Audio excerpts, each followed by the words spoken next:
Русский? Советский.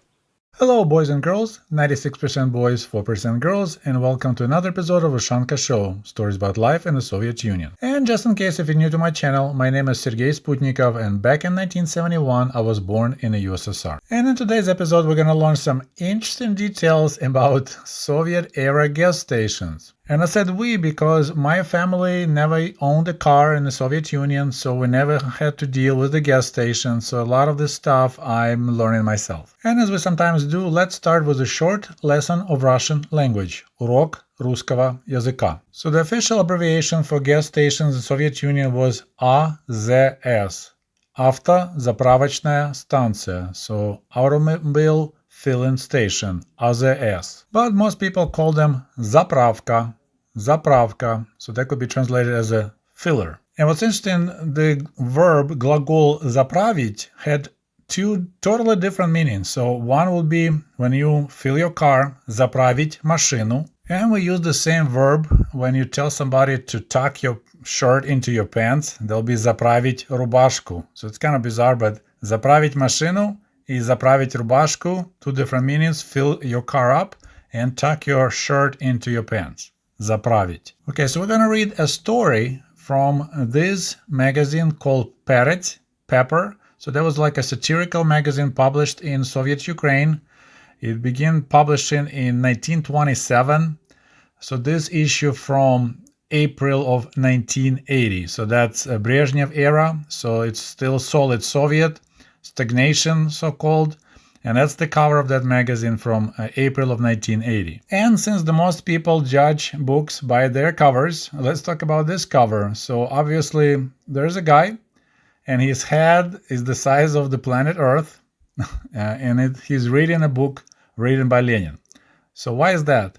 Well, this is April issue. On April 22nd, that's the birthday of Vladimir Lenin. And in 1980, there was a 110th anniversary of the birth of Vladimir Lenin, who started October Revolution in 1917. Some of you might get mad at me, but I actually asked ChatGPT to play with this cover and produce me a couple more updated versions of the same cover. So here we are, two different versions of 1980 issue about planet Earth reading Lenin's book. And while we're looking at the cover, let's read and translate that little rhyme below.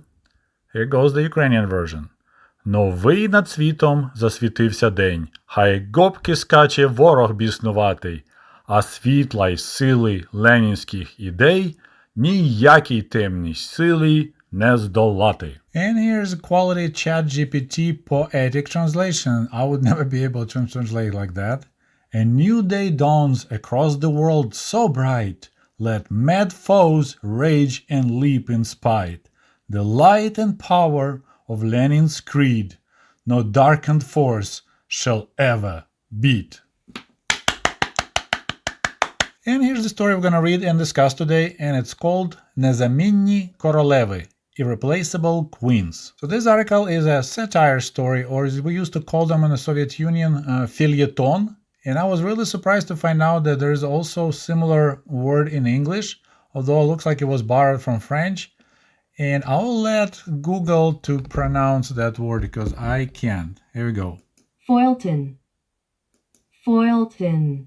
Or feuilleton in Russian. Okay, so back to our story, back to our feuilleton. As I mentioned earlier, it's called Незамінні королеви, Irreplaceable Queens, and the word queens is in parentheses. And I wonder, any of you can tell me right now, why would a person, a lady working at the gas station in the Soviet Union would be called a queen?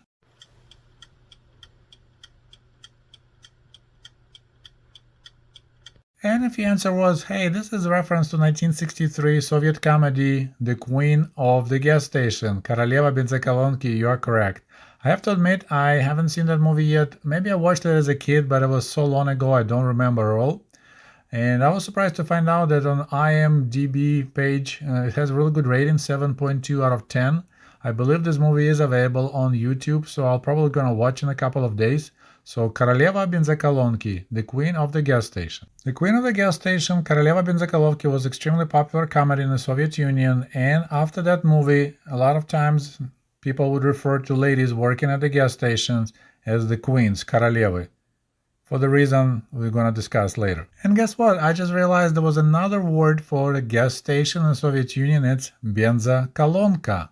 Benzokolonka. That's a fuel pump station. So it's actual fuel pump at the gas station, benzokolonka. And those people refer to the entire gas station, just benzokolonka. And now we finally can start reading our feuilleton, our satire story, Irreplaceable Queens. These days, we hear more often a conversation about shortage of working hands in different industries. People are saying that no one wants to go into construction. Go ahead and try to work in the winter out in the open when the temperatures are below freezing and it's windy. And not many people are in a hurry to go to tool and die and stay in the front of equipment making parts.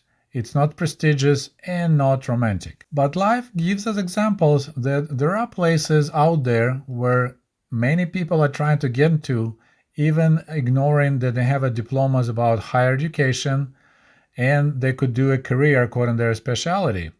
Those places where you can really feel your power and weight, although formally there should be no power at those positions, because everyone who is behind the steering wheel wants to drive fast and without stopping, and there are a lot of cars, Gaz and Kamaz trucks cannot move a single meter without a nourishing liquid, fuel, and engine oil. And those oil products, which journalists call for the reason a liquid gold, are concentrated in the grabby hands of the workers of the gas stations, which are called, for a reason, as the queens of the gas stations. So the drivers, honking impatiently, like beggars extending their hands with the coupons into the window, where near the control panel, she, or sometimes he, all looking important and powerful, staring down at this mass of all these drivers of personal and state vehicles, which cannot move at all without their mercy.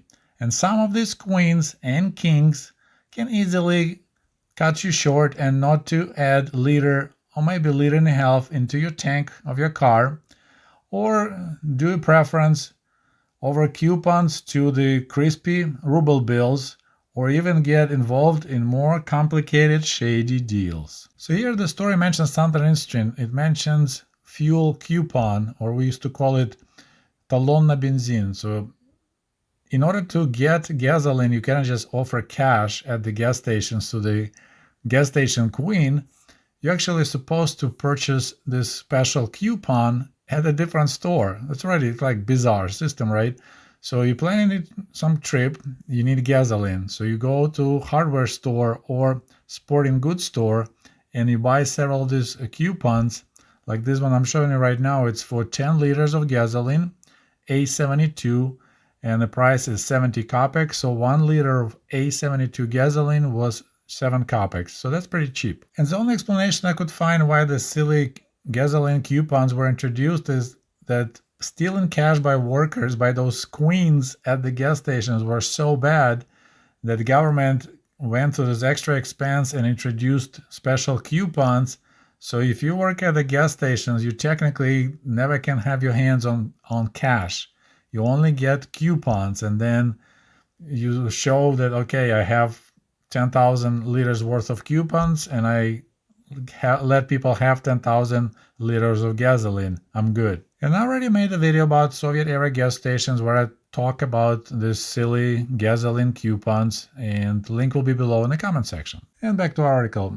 So this is not just some kind of contemplations. It's actual information that we received after talking with drivers, observations that were confirmed with facts. In the last 2 years, operatives discovered 25 workers of the gas stations around Donetsk area which were selling gasoline for cash. Can you imagine what a crime? You work at the gas station and you sell gasoline for cash. But besides selling gasoline for cash, they also discovered extra coupons worth almost 20,000 liters of gasoline. So that's interesting, the metering. It's not in cash, in money, but in liters. So they found these extra coupons stashed aside worth 20,000 liters of gasoline at 7 kopecks per liter. We're talking about 1,400 rubles. So that's like annual salary of a worker at the gas station was stashed aside. So amount of stealing and backdoor dealing, cash dealing was amazing. And then he continues that he mentioned several last names. So this is feuilleton. It's actually mentioning people's names. Shultseva, Abalesheva, and Ponomaryova, they got caught twice by trading for cash. And director of the main Naftobaza, so it's the main oil storage facility that runs all those gas stations in the area of Donetsk, didn't do anything, didn't punish them, didn't fire them. So they just paid small fees. Some workers, ladies, were lowered in their positions, but eventually they all remained in their places.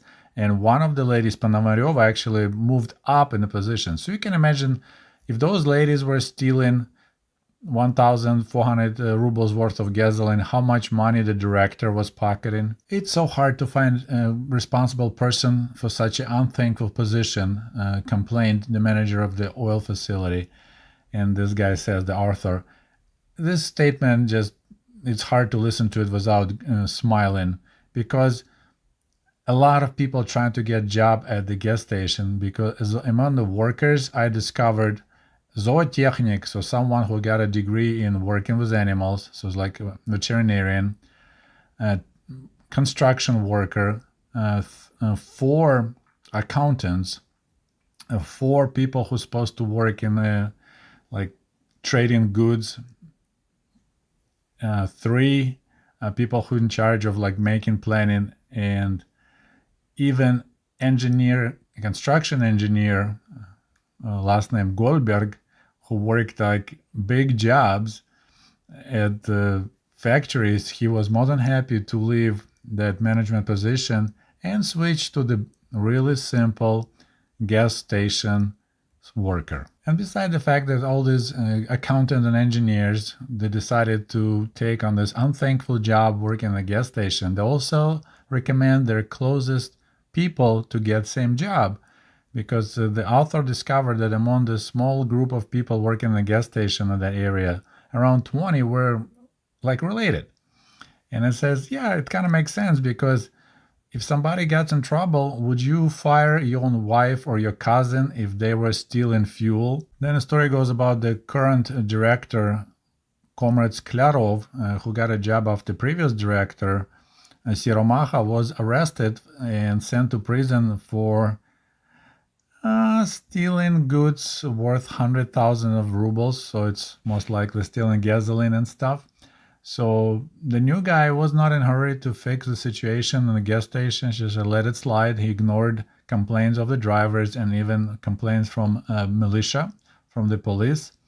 He just let it all happening, and he never got fired. And once again, this is such a Soviet statement that there were many complaints from the drivers that caught gas station workers selling gasoline for cash. So I assume there was a long line of people buying these stupid gas coupons, get in line, and then they see that they sell other guys for cash, and then people who bring coupons getting less gasoline in their cars because that gas already was sold for cash to other people. And when finally one of the gas station queens got caught, she was just transferred from one gas station to another gas station, and she kept the same senior position. And it just goes on about people getting caught and arrested for having somehow stealing these gas coupons worth of 60,000 rubles. That's a lot of money. And here the author explains basically the basic scheme, how the queens of the gas stations were stealing gasoline and money. So they were tampering with equipment. Of course, they had guys who would tamper with equipment. So what it does, for every 50 liters of gasoline pumped in the car or truck, they'll be short, depends on the greediness, from 300 milliliters, so 0.3 liters, to 1.5 liters.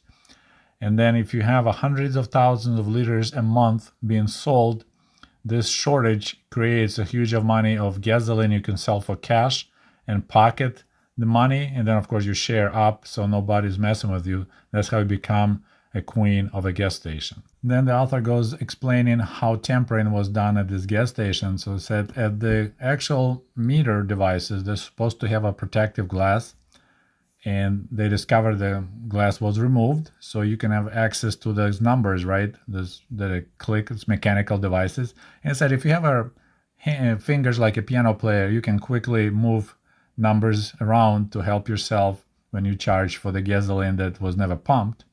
At the gas station number 14, which was selling gasoline for cash, so it's one of the rare cases, it's the place where you can pay cash for gasoline. They discovered that several pumps had special devices installed, custom-made devices, that you could turn off the meter. So you undersell gasoline, then you turn off the meter, and you sell gasoline for cash, 50 liters, but you keep cash because the pump is already technically sold all that gasoline before. And when they calculated everything, how much gas, how much cash, they discovered there was extra 2,500 rubles in the cash register. So picture you making 130 rubles a month and you got caught with 2,550 rubles. That's a gold mine, literally liquid gold. So these ladies probably would more than happy to pay to have this position because they were stealing thousands and thousands of rubles every month. Here's a real kicker. So they said they also found, tampered equipment on the gas stations number 1, number 5, number 15, and others. And they were like asking questions why the manager of this facility, Comrade Skalyarov, doesn't do anything. And then they discovered the person who is in charge of actually maintaining the equipment, making sure it works properly, is Comrade Siromacha, that just returned from the prison for stealing money. So he was a previous director, got caught stealing 60,000 rubles worth of gas. After spending time in prison, he came back and he got the job again, but now he's in charge of making sure no one tampers with equipment. In the end of his feuilleton, the author says that, I can keep on going with mentioning different cases of stealing and tampering. And he said, the sad part that people in the ministry knows about it, so because reports were already sent, and another feuilleton and stories were written about this extreme case of stealing at Donetsk oil company. And meanwhile, the guy above them, Comrade Maksuyev, is not in a hurry, so he's probably getting paid off too. So is that for real that all these queens of gas stations are irreplaceable? Well, I hope you enjoyed this story about the queens of the gas stations from Donetsk region, Soviet Ukraine. And once again, this is 1980, 11 years away from the Soviet Union going bye-bye. But you could tell already the situation was dire. And, people just stealing gasoline, stealing money, and not being punished. And that was going on not only gas stations. So this is just a small slice. All that whole corruption was going on pretty much in anything retail. And that's kind of the bizarre situation with socialism. It wasn't about money. It was about access to goods. And people were choosing places to work based on what you can steal and how much. And it looks like gas stations were real gold mines full of liquid gold. You just need to temper a little bit, and then you'll be making thousands of rubles a month and doing just fine without being even afraid of being fired or get arrested. Well, that's all I have for you today. Thank you for watching Ushanka Show, and we'll talk to you soon. До побачення. Goodbye.